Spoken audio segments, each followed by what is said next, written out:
La civilización egipcia fue una sociedad de la Edad Antigua que se desarrolló entre 3300 a.C. y 332 a.C., en el valle del río Nilo, al norte de África. La riqueza de sus recursos naturales y su aislamiento geográfico le permitieron convertirse en una civilización muy poderosa. En su larga historia, mantuvo una tradición cultural que le dio unidad en los momentos de crisis política y social. En los periodos de auge estatal, el reino de Egipto estaba unificado bajo el mando de un faraón cuyo poder se legitimaba a través de las creencias religiosas. Los sacerdotes decoraban sus templos con representaciones artísticas y una escritura jeroglífica que, recién en el siglo XIX, los especialistas pudieron descifrar. Las grandes pirámides, las tumbas con ricos ajuares y los hermosos templos de las ciudades egipcias maravillaron al resto de las poblaciones a lo largo de la historia. Las principales características de la civilización egipcia fueron: habitó los valles del río Nilo, al norte de África, entre 3300 y 332 a.C. Tuvo una larga historia, marcada por periodos de unificación y dispersión del reino de Egipto. Organizó el Estado en torno a la figura del faraón, que era un soberano absoluto legitimado por las creencias religiosas. Su organización económica estaba controlada desde el Estado, a través de un sistema de tributación y redistribución de productos y servicios. Estableció una religión politeísta, cuyos principales dioses fueron Osiris, Isis, Horus y Set. Tenía una sociedad jerarquizada, con clases privilegiadas que vivían del tributo que pagaba la mayoría de la población. Desarrolló un complejo sistema de escritura que evolucionó a través del tiempo. La civilización egipcia se estableció sobre el valle del río Nilo, en el norte de África. El río Nilo nace en el lago Victoria, corre hacia el norte y desemboca en el mar Mediterráneo, donde forma un delta. A lo largo de su curso, el Nilo tiene 6 cataratas. La región comprendida entre la primera catarata y el delta recibe el nombre de Alto Egipto, y la región del delta es conocida como Bajo Egipto. El valle del Nilo es una región muy fértil en medio del desierto, y se alimenta con la crecida de su caudal en primavera. Los egipcios llamaban a esta tierra Kemet, que significaba tierra negra y fértil. No se conoce con certeza el origen del pueblo egipcio. Los especialistas consideran que probablemente se trató de un pueblo que provenía de la península arábiga y que se asentó en el valle del Nilo. En un principio, los egipcios se organizaron en clanes familiares llamados nomos. Con el tiempo, los nomos crecieron y unificaron su poder hasta formar 2 grandes reinos, uno en el Alto Egipto y otro en el Bajo Egipto. Los especialistas dividen la historia del Antiguo Egipto en grandes periodos, en los que el Alto Egipto y el Bajo Egipto estuvieron unificados o separados en varios reinos independientes. Periodo arcaico de Tinis, 3300-2800 a.C. El Alto Egipto logró el triunfo sobre el Bajo Egipto, bajo el liderazgo del rey Escorpión, un personaje legendario, del que poco saben los arqueólogos.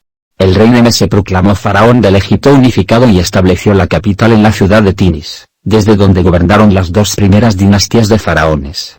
Imperio Antiguo de Menfis, 2800-2100 a.C. La tercera dinastía trasladó la capital a la ciudad de Menfis y emprendió grandes construcciones a lo largo del reino. Durante todo el periodo, las diferentes dinastías fueron expandiendo el reino e incorporando nuevos territorios a través de las conquistas y el comercio. Los faraones Keops, Kefren y Neferino construyeron las grandes pirámides de Giza. Los nuevos territorios anexados eran gobernados por visires bajo las órdenes del faraón. Hacia 2300 a.C., los visires se quedaron con el poder de sus territorios y Egipto perdió su unidad. Imperio Medio de Tebas, 2100-1580 a.C. Los príncipes del Alto Egipto reunificaron el territorio y establecieron su capital en Tebas. Sin embargo, se generaron disputas entre el norte y el sur por el gobierno y los pueblos del desierto invadieron diferentes partes del reino.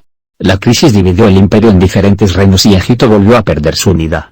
Imperio Nuevo de Tebas, 1580-1100 a.C.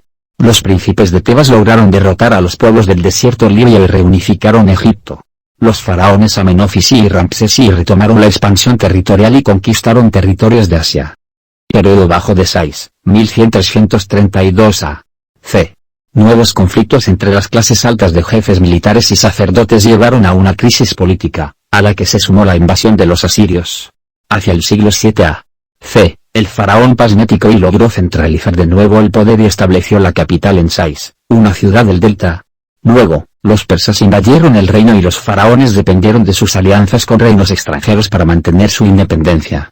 En 332 a.C., Alejandro Magno, rey de Macedonia, invadió Egipto, que ya no volvió a ser independiente. A lo largo de su historia, La organización política de la civilización egipcia fue cambiando. En los periodos en que Egipto estaba unificado como un gran reino, el poder político estaba en manos de un faraón, que controlaba todos los aspectos de la administración del reino. Se formaron dinastías, familias de gobernantes que heredaban la corona del faraón, que legitimaban su poder de manera teocrática. Los egipcios consideraban que el faraón actuaba como nexo entre los dioses y el pueblo. Su poder había sido otorgado por los dioses y se honraba de manera religiosa y ceremonial. El faraón estaba rodeado por una corte, integrada por su familia y sus consejeros personales. El reino estableció diferentes funcionarios para su administración, y los nomos, provincias dentro del reino, fueron gobernados por visires bajo el comando del faraón. Para mantener su poder, los faraones contaban con un ejército que en su mayoría estaba compuesto por tropas mercenarias, soldados profesionales extranjeros a los que se les pagaba un sueldo. De esta manera, el faraón mantenía a la población egipcia desarmada y ocupada en las tareas productivas. A lo largo de su historia, el pueblo egipcio estuvo gobernado por una clase social dominante que vivía de los tributos que pagaba el resto de la población. A esta clase pertenecían el faraón y su familia, los miembros de la corte, las familias nobles, los grupos de sacerdotes y funcionarios administrativos que tenían diferente nivel de poder según sus funciones. El Estado egipcio mantenía algunos funcionarios por la necesidad de sus oficios en la administración del reino. Por ejemplo, los escribas eran las personas que sabían leer, escribir y contar. Eran empleados en los palacios y templos, y debían encargarse de registrar la recaudación de impuestos y administrar las riquezas del gobierno. La mayoría de la población se dedicaba a la agricultura, que practicaba en sus pequeñas o medianas parcelas de tierra. Los campesinos debían entregar parte de su producción como pago al faraón, a las familias nobles o a los sacerdotes, que eran los dueños de todas las tierras de Egipto. Además, en las ciudades había artesanos y personas que se dedicaban a diversos oficios, albañiles, tejedores, comerciantes, alfareros, etc. Había tareas que se consideraban más dignas que otras. Por ejemplo, los escultores que hacían las estatuas que decoraban los templos y palacios eran mejor aceptados socialmente. En cambio, los embalsamadores, personas dedicadas a la momificación de los cuerpos, debían vivir en barrios alejados porque se los consideraba impuros. La sociedad egipcia tenía ciertos rasgos igualitarios en términos de género. Los hombres solo se podían casar con una mujer, a diferencia de otras sociedades antiguas. El matrimonio no se llevaba a cabo a través de la compra de una esposa, sino por medio de un ritual religioso de común acuerdo. Además, las mujeres podían ejercer cargos políticos y en diferentes momentos de la historia fueron faraonas quienes gobernaron Egipto. La economía de la civilización egipcia estuvo controlada desde el Estado a lo largo de su historia. Como la base de la producción era agrícola y dependía del río Nilo, el Estado tenía la necesidad de distribuir el agua a través de canales y controlar los recursos productivos. El faraón era el dueño de todas las tierras y las delegaba a los sacerdotes y funcionarios del gobierno. Estos, a su vez, las designaban a los campesinos para que las trabajen a cambio del pago de un tributo. La producción agrícola se basaba en trigo, cebada, frutas y hortalizas. Además, aprovechaban el papiro para hacer papel y obtenían oro, cobre, amatista y turquesas de las cadenas montañosas. A su vez, el Estado egipcio desarrolló un sistema de redistribución de bienes en torno a los palacios reales y los templos. A través de la recaudación de tributos a los campesinos y artesanos, diferentes bienes y productos eran almacenados por los funcionarios y los sacerdotes. Una parte de estos bienes estaba destinada al consumo de todos aquellos miembros de la administración estatal que dependían del gobierno, el faraón, la corte, los sacerdotes, los funcionarios, los soldados, etc. Otra parte se destinaba a la construcción de obras públicas. Otros bienes y productos eran almacenados para las situaciones de crisis y necesidad. En caso de escasez de alimentos, redistribuían los bienes entre los pobladores de la ciudad. El comercio de la economía egipcia era principalmente interno. Los gobernantes de las diversas regiones intercambiaban entre sí los productos de lujo que recaudaban como parte del pago de tributo, tejidos, joyas, cerámicas, animales y esclavos. El comercio exterior era reducido debido a que Egipto se encontraba rodeado por desiertos, cadenas montañosas y el mar Mediterráneo, que no se usaba para la navegación. Con el tiempo, desarrollaron rutas comerciales que atravesaron el desierto hacia el este, hasta las dos ciudades de la Mesopotamia asiática, y hacia el oeste, hasta Cartago. La religión egipcia era politeísta, es decir, que veneraban a muchos dioses. Se constituyó como el resultado de diferentes cultos locales de los pueblos que habitaban todo el valle del Nilo. Estas creencias se centraban en la existencia de divinidades identificadas con diferentes fenómenos de la naturaleza, astros y animales. Muchas veces, Las divinidades eran representadas con formas humanas o con una combinación de rasgos humanos y animales. Con la unificación del reino de Egipto, los sacerdotes crearon un panteón unificado. El mito fundacional de la religión contaba que Osiris, dios del sol y creador de todo, estaba casado con Isis, diosa de la fecundidad y de la magia, y, juntos, habían engendrado a Horus, dios del cielo, protector de la realeza egipcia. Set, dios del desierto, hermano de Osiris, había asesinado a Osiris y usurpado el trono de Egipto. Cuando Isis lloró la muerte de su esposo, provocó el primer desborde del río Nilo y, luego, decidió momificar el cuerpo de Osiris. La ayudaron Anubis, dios de la muerte, y Tot, dios de la sabiduría, y desde entonces, Osiris volvió a la vida y gobierna el reino de los muertos. Para vengar a su padre, Horus se enfrentó a Set y ocupó el trono de Egipto. La lucha eterna entre Set y Horus representó para los egipcios la pelea entre la luz y la oscuridad, que se repetía a diario con la sucesión del día y de la noche. A lo largo de su historia, la religión egipcia se vio influenciada por los sucesos políticos. La preeminencia política de los sacerdotes de alguna ciudad importante intensificaba el culto al dios patrono de aquella ciudad. Por ejemplo, hacia 1500 a.C., la faraona Hatshepsut gobernó con la ayuda de los sacerdotes de Tebas, que veneraban al dios Amón. Luego, el faraón Amenofis quiso independizarse de la influencia de estos faraones. Para eso, estableció a Atón como único dios, desechó el culto a los otros dioses y persiguió a los sacerdotes y creyentes del dios Amón. Sin embargo, años después, su hijo Tutankamón restableció el culto a Amón y, con el tiempo, la religión politeísta volvió a practicarse abiertamente. Los egipcios creían que cada persona estaba integrada por tres elementos: el cuerpo, el alma y el Ka. El Ka era una fuerza vital que daba identidad a las personas, las dirigía y las protegía. Al morir, el Ka salía por la boca y emprendía un largo viaje hasta el tribunal de Osiris, donde sus actos eran juzgados. El dios Anubis ponía el corazón del difunto en una balanza junto con una pluma, y valoraba las acciones de la vida pasada. Si la balanza se mantenía en equilibrio, el Ka podía vivir con Osiris o volver a su tumba. En caso contrario, era devorado por Amit, una bestia que lo haría desaparecer para siempre. Para permitir el viaje del Ka, los egipcios practicaban diferentes rituales funerarios. La momificación del cadáver permitía mantener el cuerpo en buen estado para que el Ka tuviera donde habitar si decidía volver a la tumba. En los sarcófagos se dejaban elementos para orientar al Ka en su viaje, como el rollo del libro de los muertos, que daba enseñanzas morales sobre cómo dirigirse a Osiris. Además, se practicaba un ritual en el que un sacerdote portaba una máscara de Anubis y le devolvía al Ka los sentidos que había tenido en vida: vista, gusto, oído y olfato. Los principales elementos culturales de la civilización egipcia fueron: arquitectura egipcia. Las pirámides constituyen uno de los principales iconos de la arquitectura egipcia.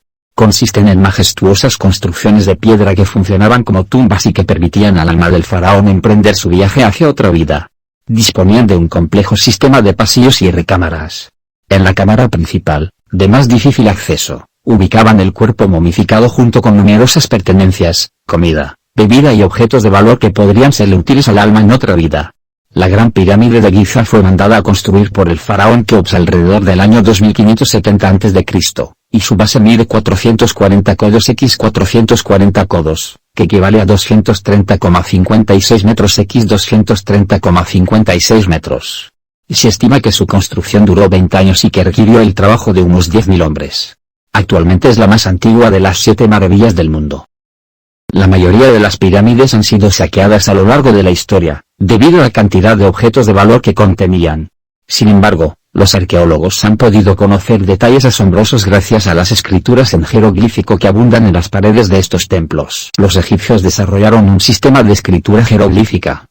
A través de signos, llamados jeroglíficos, representaban ideas y conceptos. Los jeroglíficos más antiguos eran signos ideográficos. Cada signo representaba el objeto que ilustraba y debía ser leído en el contexto que estaba utilizado. Por ejemplo, una figura humana podía significar hombre o poder. Este sistema se comenzó a desarrollar hacia el 3200 a.C., y evolucionó a lo largo de la historia egipcia, incorporando mayor complejidad. Los mismos signos comenzaron a utilizarse de manera fonética, cada uno representaba un sonido y se combinaban varios para formar una palabra. El mismo signo podía tener un valor ideográfico, fonético o combinado. Como era un sistema muy complejo, solo los sacerdotes entrenados en escritura jeroglífica lo utilizaban.